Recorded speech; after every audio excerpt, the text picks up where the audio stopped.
And thank you, Megan, who will join as well. And welcome to all of you to this session on the power of peers supporting relationships and learning in inclusive classrooms. It's good to be back with you. For those of you who are here at the morning session, we'll pick up on a lot of the themes that I addressed in the conversation around belonging as we particularly think about the places of supporting relationships and learning as dual pursuits in this work that we're doing together.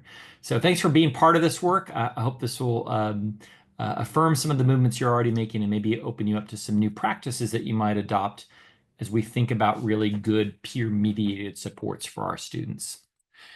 So to set the stage for what follows, let me just have you time travel a little bit back in time and to kind of go back in time and transport yourself to when you were in elementary or secondary school as a child or teenager. And you could pick any school level as your destination, though I bet few of you would pick middle school. But imagine yourself as a student again. And here's the question that I want you to reflect on. What did you look forward to most about going to school each day? Like, what did you look forward to most about it? And just hold that in your mind for a moment. We could just go around and share out our answers as we think back to what that might have been like for us. But I bet if we did, there'd be some common themes that would emerge because there are almost always a few prominent themes as we pose this question to students in elementary and middle school and high school in our projects. I bet many of you would have thought first about seeing your friends and spending time with close companions, maybe sitting together on the bus or hanging out at lunch, catching up at your lockers, maybe time spent on the playground. Maybe you were thinking about being part of a sports team or a cheerleading squad or playing in the band, acting in a school play, joining an extracurricular club, all of which involved being together with groups of kids who loved the very same things. Or maybe it was like the field trips or the special events or the hands-on projects that you got to do with your peers. And then there's a few of you, because some of you are teachers, who are like, no, my favorite thing about school was math, science, history, or some other favorite subject. So you know who you are if you named classes. But so often what ends up marking our memories and making our days is being in the company of other kids who like us back. And so often it's the friendships that we formed or their absence that shapes so much of how we view schools and ourselves. And when those relationships were hard or were hardly there, school could be a lonely place for students. So friendships and these supportive relationships are at the heart of what help our students flourish. Not just relationships, of course, with family members and teachers and other caring professionals, which matter so much, but also this important place of peers. And schools are just such inherently social places where hundreds of kids' lives intersect with each other in activities and settings. And then as they get older, more of their day is spent in the company of other students and less in the company of adults.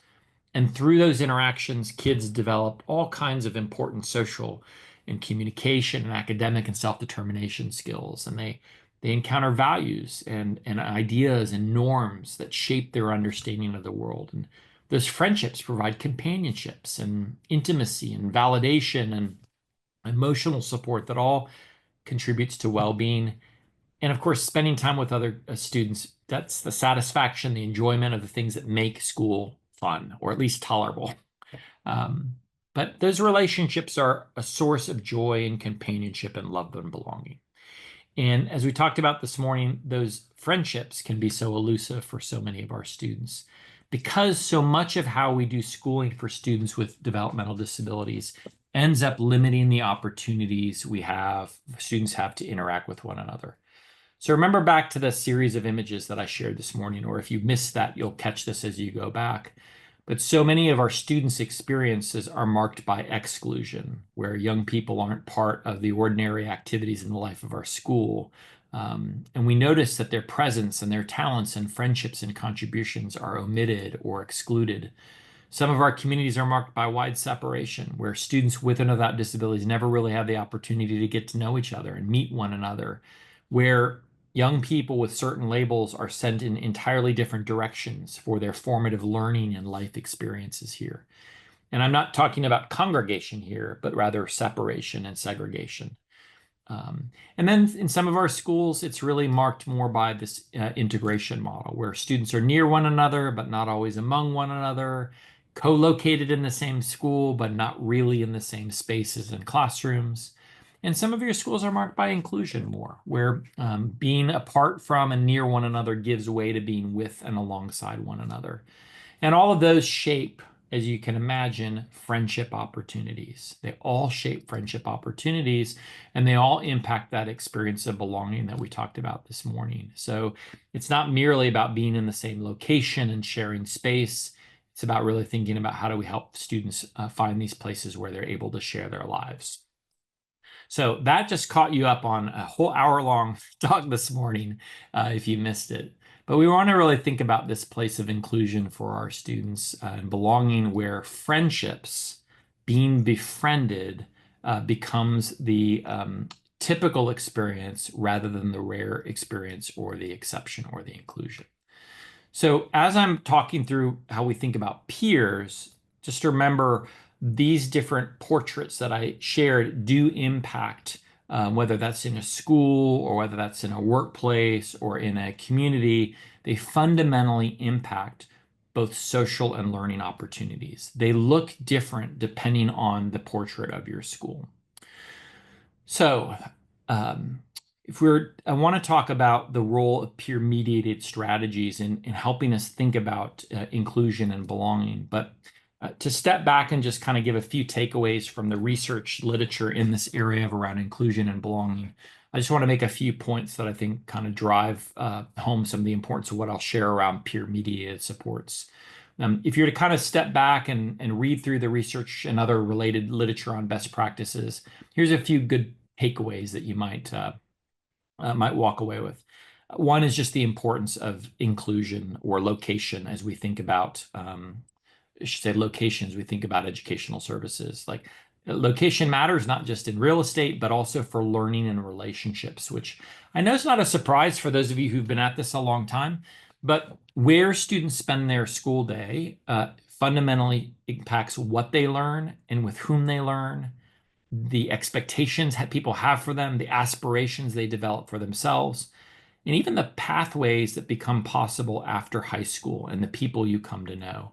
So the where does matter a lot, and that's really affirmed really early on in the first pages of IDEA, the law that guides our special education services. It really talks about the importance of high expectations, access to the general curriculum, and being together in the same place as we access the curriculum together. But what I think I want to emphasize is that probably how we support students to access those typical classrooms and clubs matters as much as where they spend their day. The how part of this is really important. And inclusion is not merely about location. It's more than just being present or being welcomed. It's about the interactions and the relationships that happen there as well. This is reminding me as I was putting this together about a study we did quite a number of years ago now, where we observed elementary and middle school students, in this case, all of whom had autism, who were included in elementary and middle school classrooms. So they were enrolled in general education classrooms. And we simply looked at the percentage of those class periods that they were having interactions with other people in their class. And in fact, if you were to look at the percentage of intervals, if we divide a class up into a bunch of intervals where there was some interaction with someone else, it was actually pretty high for Aaron and Jennifer and Adam and Alicia and Arthur and Sam. Lots of interactions were taking place. But what was interesting about this study of general education participation is actually these are the interactions with the paraprofessional or other adults. The interactions with other kids looked like this for Aaron, Jennifer, Adam, Alicia, Arthur, and Sam. 5%, 6% Adam, 6%. No one talked to Alicia or Arthur for all the classes we observed. Only Sam had a few. So it's thinking about what's the model of support in these classrooms that either support or hinder interactions, even though you're in the midst of a bunch of other kids. And that's why it leads to this third kind of point I want to drive home with the importance of thinking about how we think about relationships right alongside rigorous and relevant instruction. that we need to think about all three of those R's together. The old three R's were reading, writing, arithmetic, really an academic focus. Want to really think about well-rounded schooling as having an emphasis on rigorous instruction, teaching relevant life and other skills, but doing that in ways that lead to relationships. And the sweet spot is the intersection of all of these three goals. So this is where peer-mediated strategies can be really helpful. And we'll come back to these. Peer support arrangements are a great way to foster rigor and relationships in inclusive classrooms. Peer partner programs like Best Buddies and others are a great way to foster relationships throughout the school day.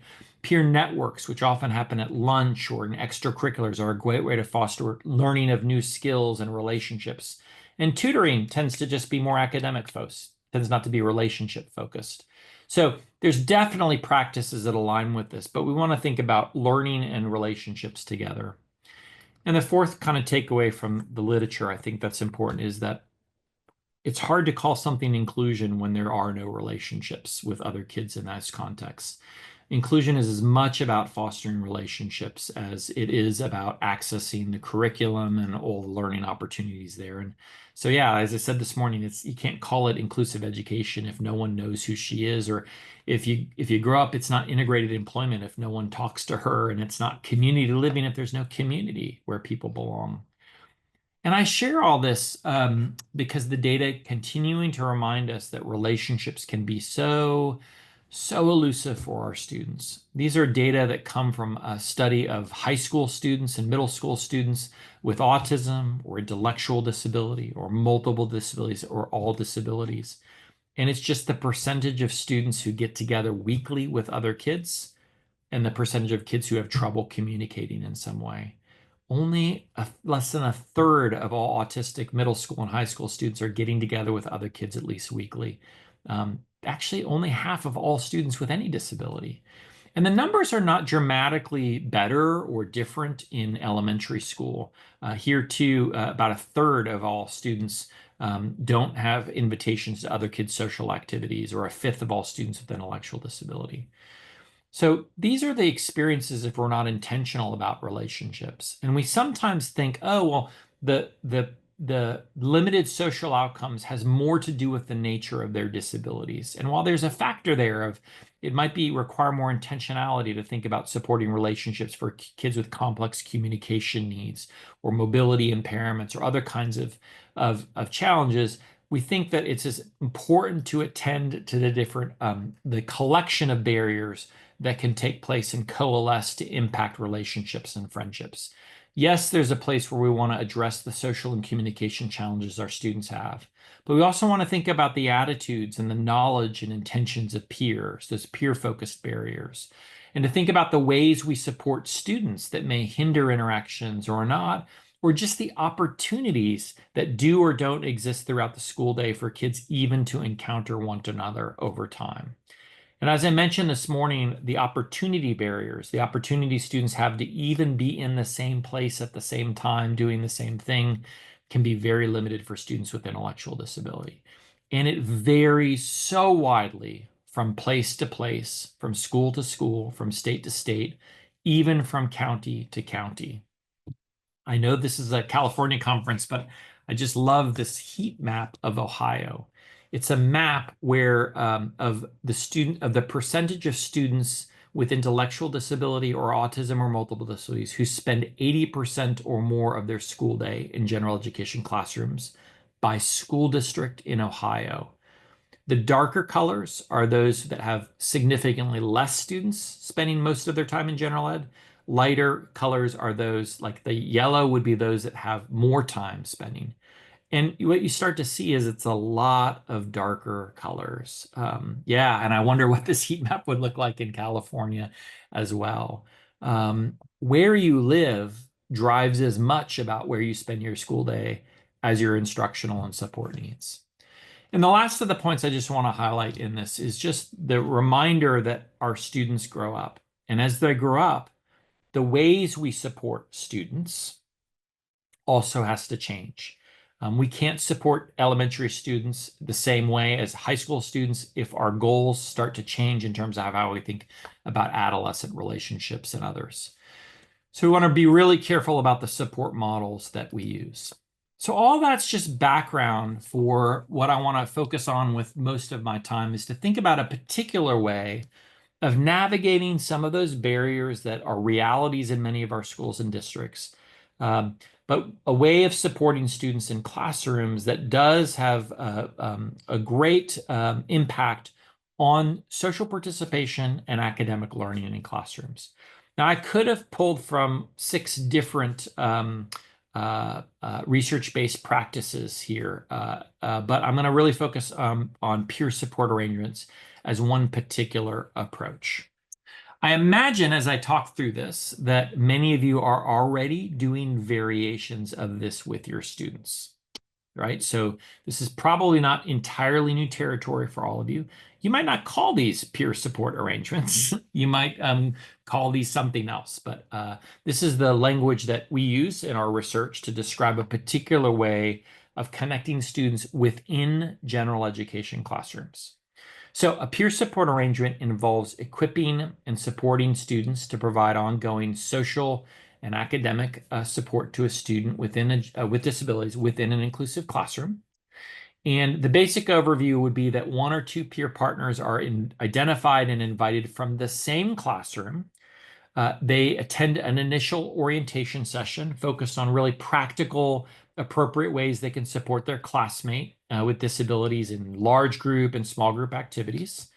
And then as students work together throughout the semester, they get ongoing guidance and support from that paraprofessional or the special educator or related service provider as they work together.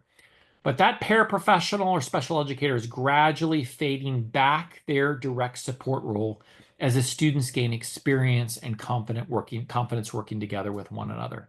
That staff is tracking the academic and social progress of students, making changes and tweaks along the way.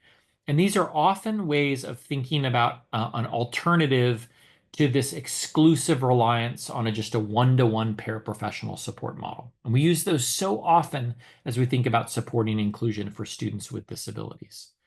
So some of the goals of this approach, they're up on the screen, are to promote students' academic engagement of students across class activities, to help students learn and practice new social and communication skills, help students meet more of their classmates, to increase the number of people in the classroom to whom a student could turn for help, to raise expectations about what students with intellectual disability can learn, and to diminish some of the stigma that can come from always having an adult sitting with you or next to you. Not that it's inherently a stigmatizing experience, but it does start to feel that way as kids get into upper elementary and middle school and high school and beyond. So let me illustrate this in a kind of another way by kind of focusing on some of the key players.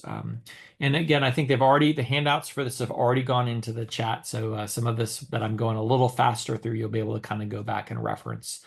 But peer support arrangements are designed for a particular student with intellectual and developmental disabilities, particularly those who might have more extensive support needs, and someone who's already attending a general education classroom. So there are other peer support models for special education settings and non-instructional settings, but this is really thinking about academic or elective or related arts general ed classrooms. In other words, it's an individualized intervention for a single student rather than something you do with multiple students at once. And you can use this across grade levels for younger and older students. You can adapt this for students who are maybe autistic students who are doing fine academically but struggling socially.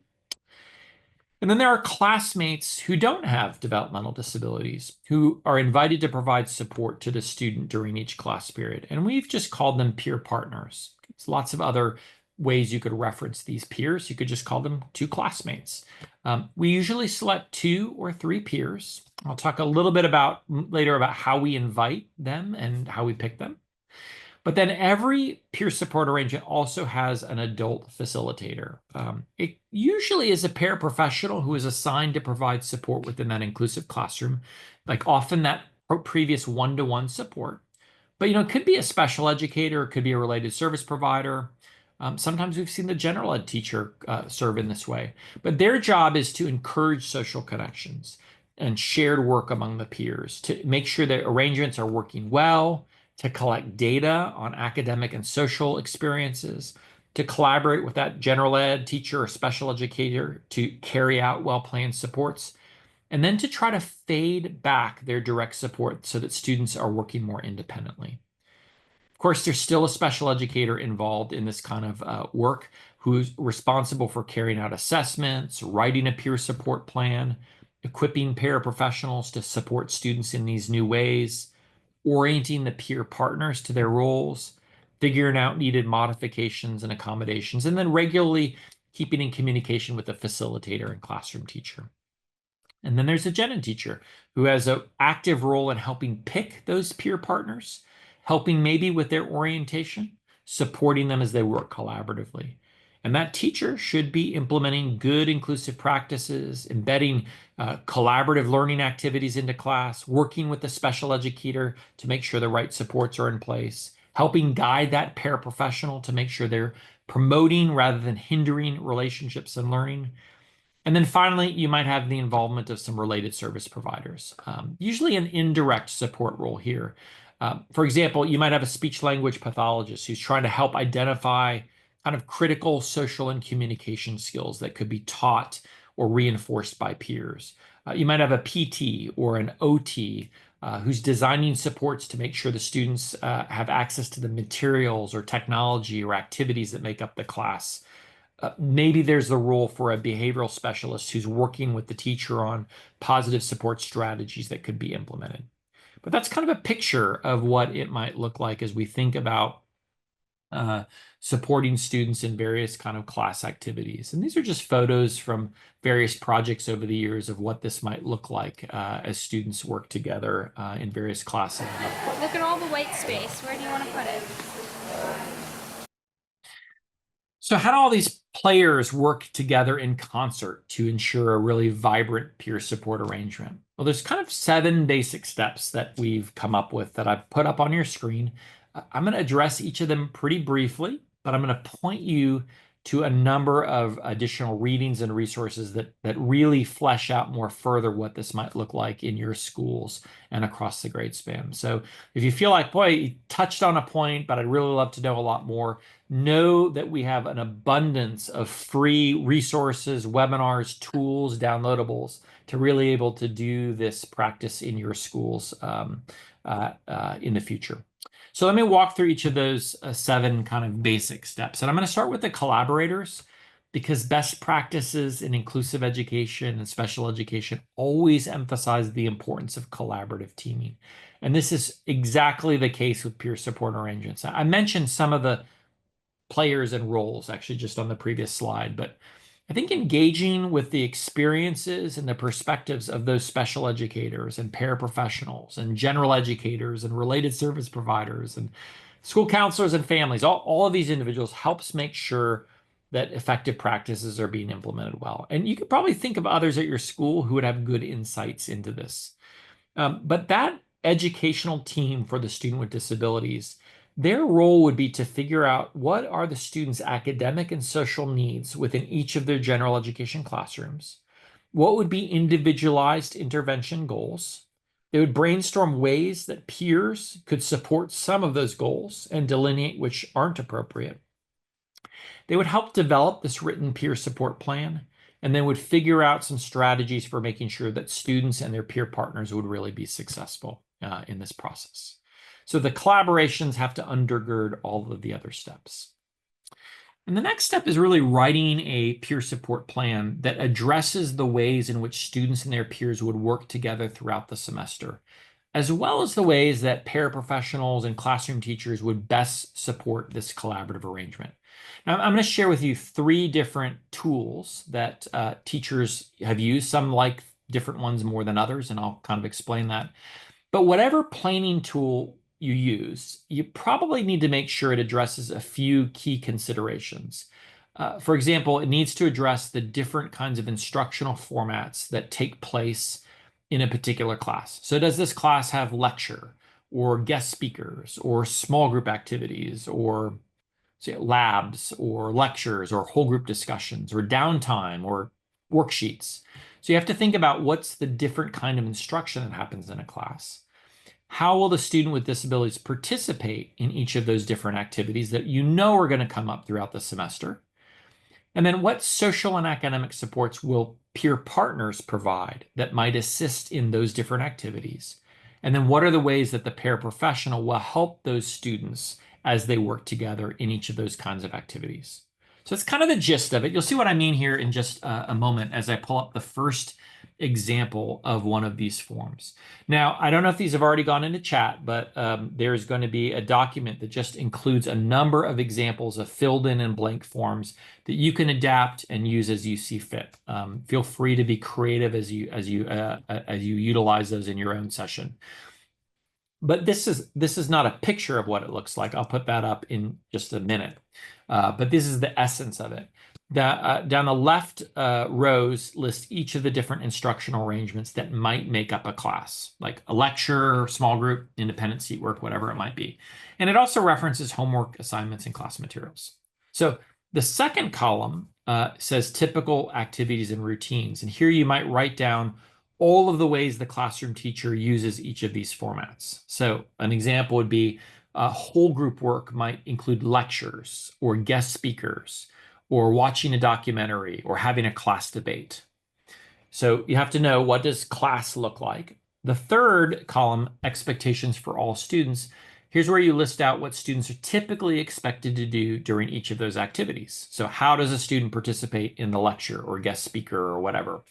And then the last column is, what are the supports and adaptations that the student with disabilities will need to be participating in expected ways? And it's that last column where some of those supports might come from peers and some might need to still come from adults. So that's the gist of the thinking. You could kind of create a form that captures this in your own way. But this kind of provides that initial roadmap for establishing peer support arrangements. So I'm going to zoom in on a form that you have filled out in your handouts as well here a little bit further, just to kind of illustrate what a completed plan might look like. So this is an example of Ramon's plan, an 11th grade student in Mr. Jakowski's government class. Student with significant disabilities uses the communication device. Planning teams work together on an initial plan that outlines how Ramon will participate in all these wide range of activities that typically take place in Mr. Jakowski's most excellent of classes, right? So you kind of see some examples. So there's lectures, and what do students do during lectures? It lists out that they listen, they answer questions, they take notes, and that takes place 3 to 4 times a week. So we need to have a plan for how Ramon will participate in lectures or current event discussions or watching documentaries or guest speakers. So, for example, with guest speakers, the expectation is that local and state representatives will talk about being a public official. The students have to research each speaker prior to each talk and prepare questions about current events. That happens 3 times a semester. Ramon will research the upcoming guest speaker with his peers on the internet. The peers will identify some topic ideas for Ramon to search, and then the peer partners will help Ramon program questions into his communication device so he can ask questions of the guest speakers when they come. And that's how he participates and works with peers. And you can see as you go through that a bit later examples of other things. What does it look like when there's cooperative learning groups? When Mr. Jakowski has debate teams?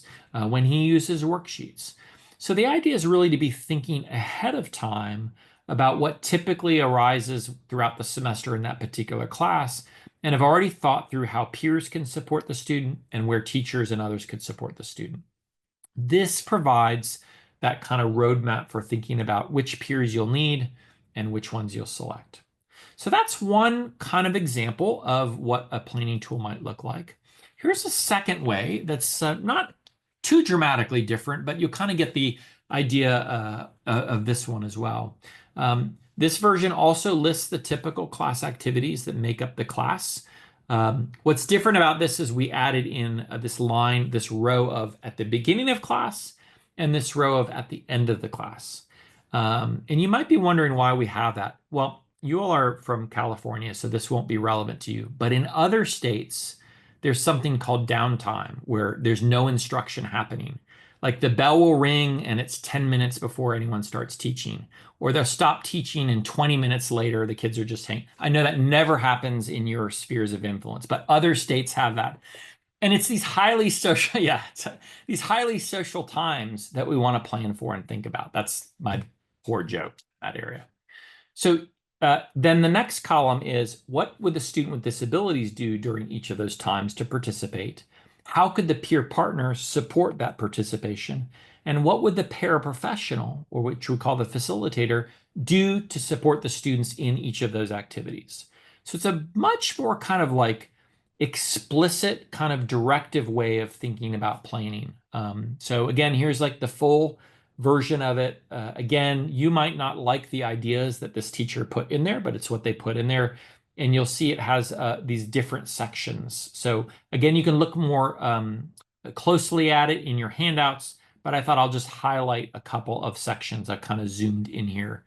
So this is a support plan for Stephen, who's in an earth science class. He has goals related to choice making, initiating and responding to peers, improving his writing skills, along with science related goals too. So it says at the beginning of class, as students are arriving before, after the bell's rung, it says Stephen will get out materials for taking notes. He can converse with his peers about a social topic. He should greet his peers. His peer partners, of which he has two, could prompt Stephen to get out his notebook, copy down the information on the board, remind him that he does supposed to do that every day. If Stephen arrives late, which sometimes he does because he's coming late from a OT or PT therapy session, they let Stephen copy down what was on the board because it's been erased. If class hasn't begun, they know to ask Stephen about his latest, about his day, about his hobbies, and he's an Iron Chef fanatic, so they know you just ask him about that and he'll get talking, whatever it is. And they greet him. And then the facilitator, that paraprofessional, knows my role at this time is to really facilitate social connection. So I encourage peers to check in with Stephen, offer them ideas for how Stephen could participate and answer questions, and then look through any of the materials to see if there's anything that they need to make sure Stephen can participate. And it just repeats like that with each of the different sections of class. So what does it look like during a lecture or whole group instruction? What does Stephen do? What do the peer partners do? How does that paraprofessional support them? And so I think that we find paraprofessionals really like this because it's very explicit about their ideas for what they might do to support participation. And we've seen far too many paraprofessionals who are really left on their own in classrooms to figure it out on the fly. That's not a good way to do education. It's not an example of inclusive education. So this helps in some ways thinking through, these are the kinds of things that will come up. Here's some initial ideas for involving peers. The last of these options, again, a completed example is really more getting at the social aspects of a classroom. And I think our SLPs really like this kind of uh, uh, um, way of thinking because, again, it lays out what typically happens in a class. And the second column asks, well, how do peers interact with one another during each of these? Like, what's typical in terms of how any peer interacts with one another? The next column is how could the student with disabilities participate in those same kinds of interactions? And the last column is how could you facilitate those kinds of interactions and connection? So again, it's just a way of pointing people to how do we support ordinary participation in very intentional and planful ways. And there's a little worksheet that can kind of go through that. So those are examples of planning tools. Again, I see already in the chat that there's those you can download and look at further. And there's some others have developed even better ways of thinking about that, but those are the tools we use in our projects. So the third step then involves preparing our paraprofessionals.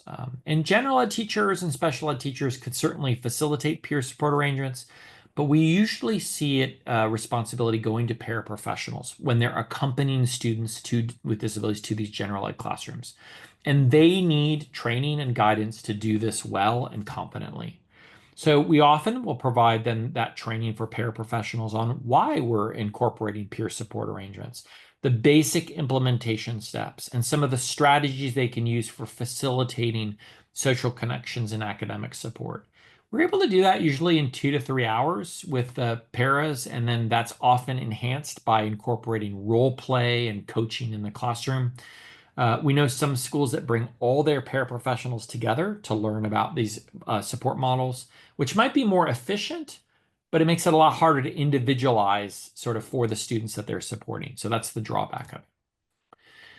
Well, as you might expect, the selection then of the peers can impact the success of these arrangements and the enjoyment of students. And that's the fourth step is your team has to decide how many peers to involve, what qualities they should possess, the ways you're going to invite their involvement. And we find that it's typically good to match 2 or 3 peers with each student. Having just one peer can leave the peer sometimes feeling a little overwhelmed. Having more than 3 ends up often being disruptive or distracting to the rest of the class, unless you've got everyone in small groups of 4 or 5 students. These are peers who are already enrolled in the class, not bringing in students who are taking this for credit and coming into a class that they're not actually taking themselves. You can do that. That's just not this particular model. When you're thinking about which peers might be good at this, there's some qualities we often encourage you to consider. So you might notice that there are peers in that class who just naturally seem to work well with others, who would be a really good positive model, who have great social skills, who have already shown an interest in the student they'd be supporting. They already gotten to know them and are eager to work with them. Maybe it's someone who would benefit themselves socially or academically from serving in this role, or just, who has good enough attendance so that they can provide support regularly. I think it's important to emphasize that students who themselves are struggling academically or even who have inconsistent attendance can actually be really great peer supports too. Often it's a motivating factor for them. They tend to show up more. They're getting positive feedback from from adults instead of other kinds of feedback. And we found actually that kids who are C and D and F students, if that's what they're getting in class, end up going up a letter grade and a half by becoming a peer support to a student with significant disabilities. So it actually draws them to the curriculum and can be motivating and provide some responsibility. So don't just go to the high achieving people all the time for this. Actually, this could be a way of engaging other students. It's the reciprocity of this that we really like. You can extend those invitations to peers in a variety of ways. And there's drawbacks and strengths to each of these. You could ask students with developmental disabilities, who do you want to work with? Which is a great way to find people they're motivated to interact with. Or they might just pick exactly the person you know is not going to be a good fit for this. You can observe to see which students they seem to like and would work well with. You could make a general announcement about the opportunity to serve as a peer support role in class, and then an invitation to talk with the teacher after class about that. You could ask the classroom teacher for recommendations. Those gen ed teachers have a really good sense of who this might be. And some teachers actually do peer-mediated approaches for all of the students in their class. That's what class-wide peer tutoring is. Or they rotate who serves as peers over time throughout the semester. When students do say they want to get involved, you might ask them a few questions to understand the motivation and source of their interest and expectations. I don't mean this as like an application process, although some schools do that. I just kind of knowing what interests them about being a peer support, their existing relationship with the student, what expectations they have, what they think might make them a good peer partner, things they're wondering about or worried about, or just questions they have about these roles or what they hope to gain from the experience are just really good questions. One of the things that we've learned is like probably the best questions is like tell us about like have you ever received support yourself? And what have you learned about what feels like good support? And there are kids who get that and kids who don't. And I think that's a really interesting sort of way to think about this too. But sometimes students are have ulterior motives for doing this. We might come back to that. Maybe they're just like love their teacher pleasing kids. Maybe they think this will improve their grade, or maybe they think it's a teacher sanctioned way to talk to a friend. A lot of reasons kids might be motivated that aren't the way you want them to be inclined, but we often find that motivation changes over time. So as you pick the peers, the next step is to orient them to their roles. So we often have always have an initial orientation meeting that primes and prepares peers for their roles and responsibilities and addresses their questions. This is step 5 for us. This meeting is usually led by a special educator or the paraprofessional. It takes about an hour. We sometimes hold them at the beginning of the school day or right after school or during a study hall or advisory period or over a couple lunches. The goal is to make sure that the students feel comfortable and confident supporting one another. And some kids just get this. This comes second nature to some peers. Others are going to be excited but new, and you do need to prepare them for this role. It is a lot like being a classmate, but there's a bit more to it. So our orientation sessions usually clarify the goals of the peer support arrangement. We provide peers with information about their classmate that's relevant for them to know. We address some of their expectations related to this role, and we guide them in which types of support they should and should not provide. So they are classmates, they're not mini teachers. They're classmates, they're not parents. They're not helpers, they're classmates. So some of the topics that we often address, they'll be in your handouts as well. So I won't read through them all, but to know a bit about why we're involving peers, the goals of the arrangement, something about those strengths and passions and things that their partner love to talk about. We share about the goals of the student in ways that don't breach confidentiality. So broader goals about wanting to meet other kids, to use their communication device more, to share more ideas in class discussion, to learn more about science or math in ways that kind of help focus those peers. We talk about the importance of privacy or respectful language, and of course, we don't share confidential things. And some of those students need to learn some just basic strategies of how to give feedback, how to encourage someone, how to show someone multiple ways to do something. It might be if the student with disabilities uses a communication device, we need to teach the peers how you interact with someone who uses a device, how you phrase questions, how long you have to wait, those kinds of things. And just general strategies for encouraging their partner, for increasing interactions with other kids in the class, to know when to seek assistance from a paraprofessional, and just any other things related to their particular role in that classroom. Peers, we just don't want to assume they know this. In fact, what we so often find is the ways peers interact with students with developmental disabilities, if they don't have experience, is by doing what they see paraprofessionals do. It's their only model. And so then we get mini paraprofessionals, and that's not what we want. Paraprofessionals are great, but we don't need the kids to be in those roles. Kids are classmates, not in that role. So after that orientation, students start working together, and those peers can provide a variety of supports in this way that reflects a classmate rather than a tutor. So they sit next to their peer partner. They work collaboratively with them on various class activities, all of which we've outlined in that written plan. During the first couple of weeks, that paraprofessional is really close by, modeling strategies in the plan, answering peers' questions, encouraging them as they work together. And then gradually, as those peers become more comfortable and confident working together, they begin to fade back that support. So in your handouts are just examples of the kinds of supports a peer might provide to their classmate. Sharing materials, restating an idea in a more understandable way, showing how to complete an activity, collaborating on an assignment, writing down an answer that a student shares through their communication device, and other examples as you see up on your screen. And not just academic supports, but also social supports. Things like encouraging the student to share an idea during discussion, to talk about their shared interests before class starts, to introduce a student to another classmate, to reinforce their use of that communication device, to model how to respond to a question, or just to walk from one class to the next, are ordinary examples of support.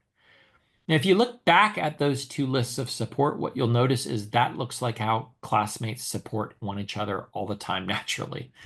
But classmates don't do that for students with developmental disabilities because the paraprofessional is always there.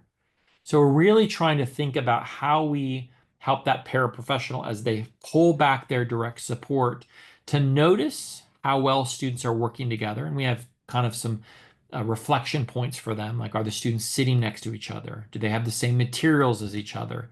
Are they actively engaged in instruction? Is the work they're doing aligned with what other kids are doing in the class? Are their interactions appropriate for the class and the context? Are they getting their work done? Do they seem to be enjoying doing work together? And maybe there's other things that you collect as well. For our paraprofessionals, then, we're trying to teach them not to always be the first line of support for a student, at least not over time. So, as the students gain more experience working together and become more familiar with one another, that paraprofessional is fading back their direct support. So the first question is for any aspect of, what's going on in the class, can the student with disabilities do it on their own? If so, I don't have to step in. Could they do it if they had the right technology or adaptations? If so, I can step back. If they were provided the right instruction or taught to use various self-management or other strategies, then I don't have to always step in. Maybe they could do it with help from a peer, partner, or a classmate. If the answer is no, maybe it's my occasional help or my regular help. And it's a way of flipping that hierarchy of supports because I think so many paraprofessionals begin at the bottom because they feel like if I fade back, people will think I'm not doing my job. And indeed, their job is to facilitate connections to learning and relationships, not to be always the one doing everything. So I think a lot of our paras just need some guidance on really how to think about support and facilitation in this way. This might be part of the training that you provide to your paraprofessionals. I put up on the screen a couple really great resources for doing this that might be things you draw upon having them read and then talking through what this looks like for the students that they're supporting directly. So it's new territory for a lot of paraprofessionals in that sense. But I think it's moving in the right direction. So if all those things are in place and implemented, that's where our ongoing evaluation becomes really important. That's step 7.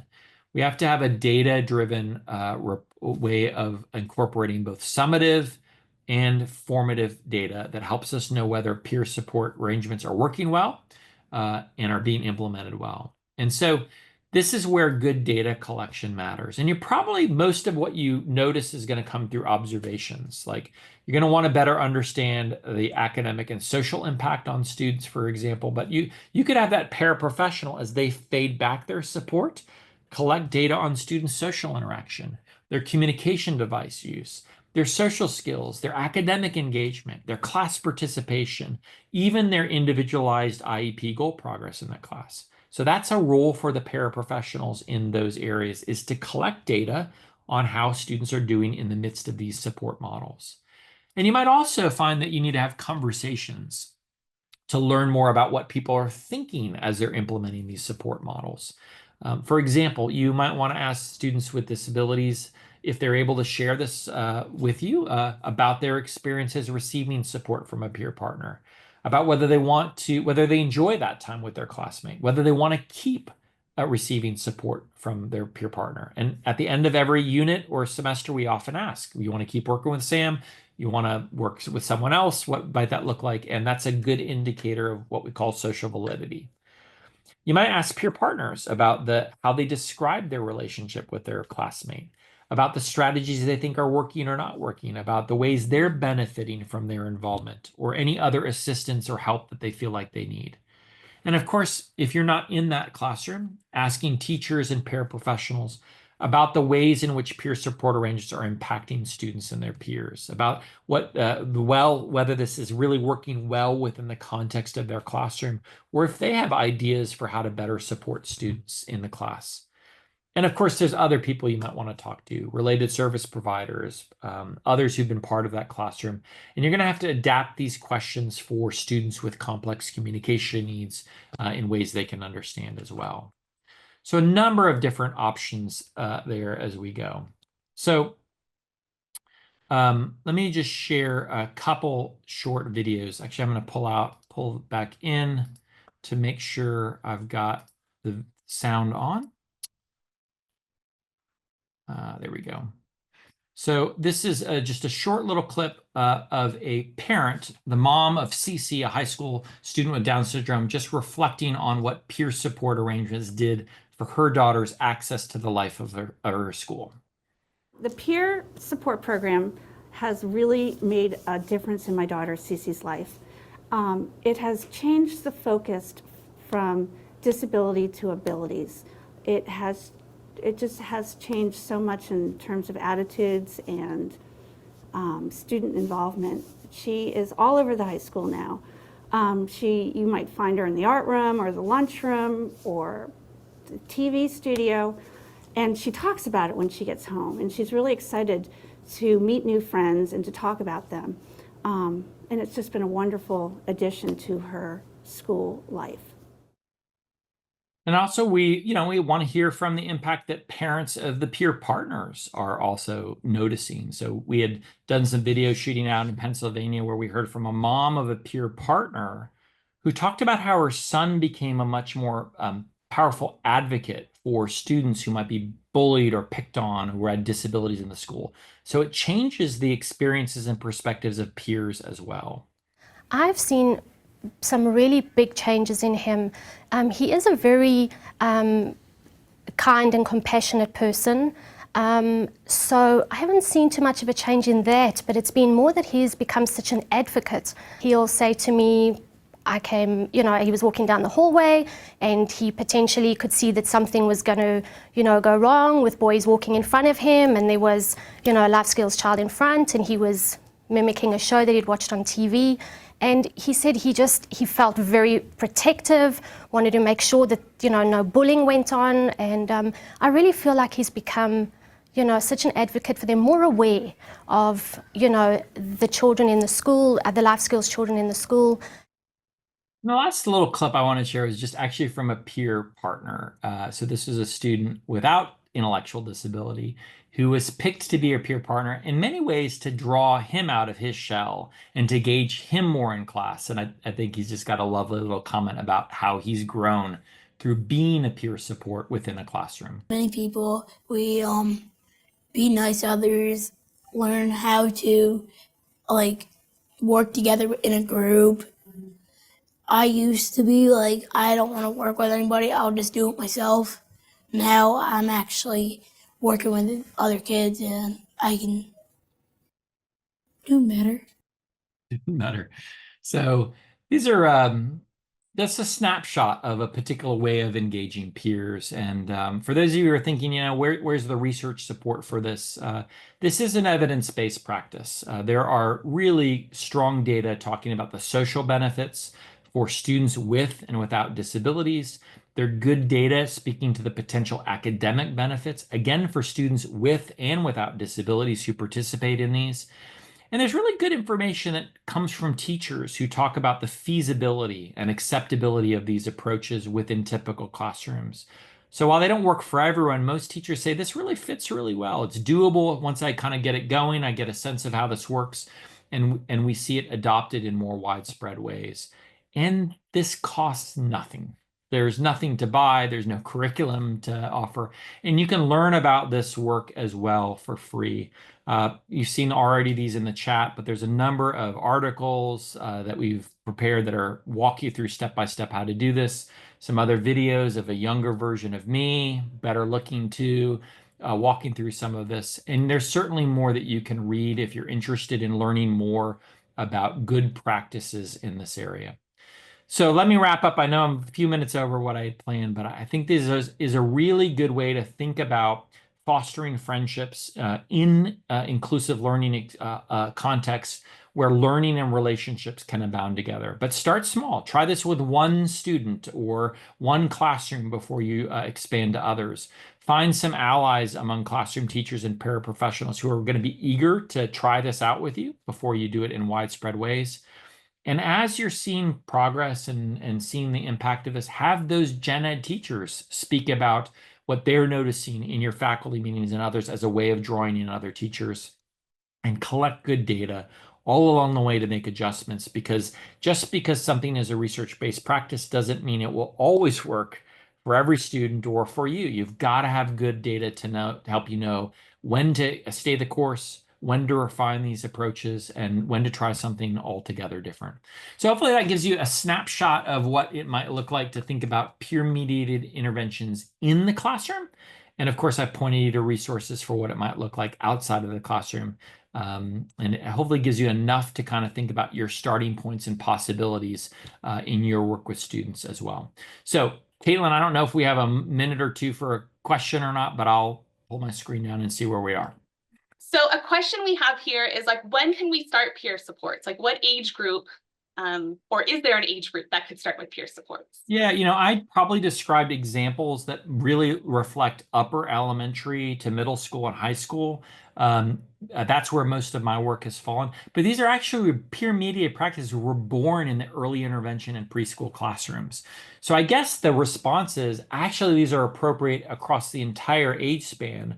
But the ways you implement them and the accent you place will change. When it's younger kids, it's a lot more social focused. As the curriculum gets more challenging, we tend to think about the capacity of adolescents to support academics better.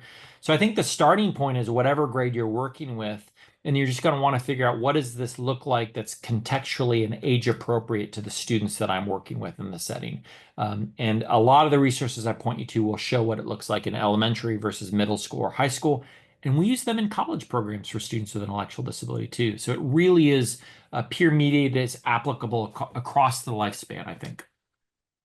Thank you for that. And I know that everyone's going to be really excited to dig into those resources. And I think especially the resource for what the roles are for each person. Like in my head, I immediately wrote down, oh, we need to provide this tool to paraprofessionals just in general, as a how do we support and actually facilitate social relationships, because there's an art to that.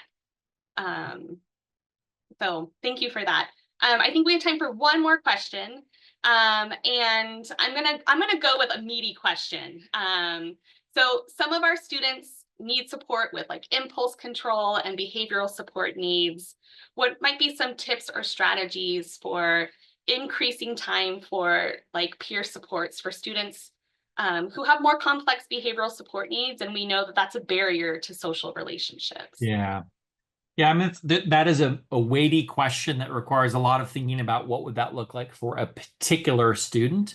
But I do remember a situation where we realized it was going to we're in the schools transitioning from more self-contained to more inclusive models.